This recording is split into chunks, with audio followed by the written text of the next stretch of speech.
पर्वत माँ मैया जी बिराजे, घंटा धुनि बाजे, झुम झुम ला गुरवायंग नम नाचे, झुम झुम ला गुरवायंग नम नाचे। पर्वत माँ मैया जी बिराजे, घंटा धुनि बाजे, झुम झुम ला गुरवायंग नम नाचे, झुम झुम ला गुरवायंग नम नाचे।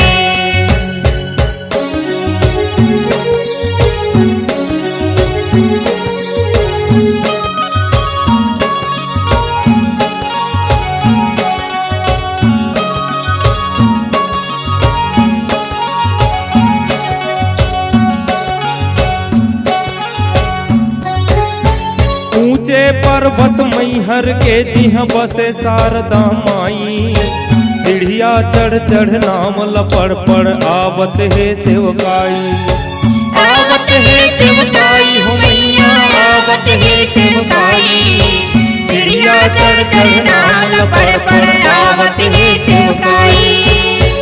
मैया राखत है सबके लाजे, मृदंग धुनि बाजे, झुम झुम ला गुरवायंग नम नाचे। पर्वत माँ मैया जी बिराजे, घंटा धुनि बाजे, झुम झुम ला गुरवायंग नम नाचे, झुम झुम ला गुरवायंग नम नाचे।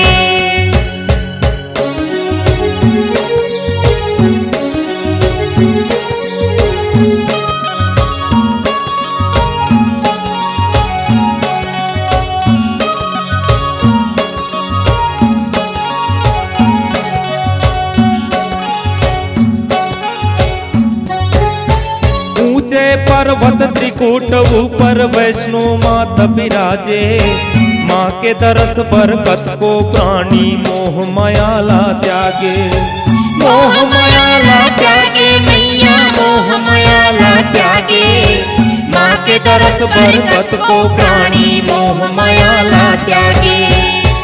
नवरंग सिंगार माई साजे, बैजन धुनि बाजे, झुम झुम ला गुरवायंग नम नाचे। पर्वत माँ मैया जी बिराजे, घंटा धुनि बाजे, झुम झुम ला गुरवायंग नम नाचे, झुम झुम ला गुरवायंग नम नाचे।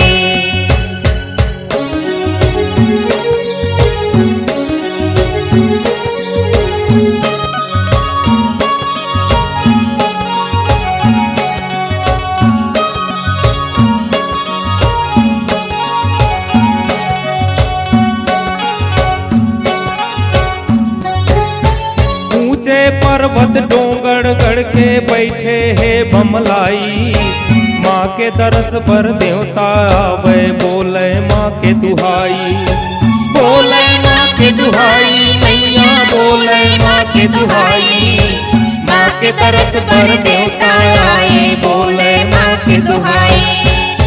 वेद उचारे देव संग बाजे, दर्शन सब पाके, झुम झुम ला गुरवायंग नम नाचे। पर्वत माँ मैया जी बिराजे, घंटा धुनि बाजे, झुम झुम ला गुरवायंग नम नाचे, झुम झुम ला गुरवायंग नम नाचे। पर्वत माँ मैया जी बिराजे, घंटा धुनि बाजे, झुम झुम ला गुरवायंग नम नाचे, झुम झुम ला गुरवायंग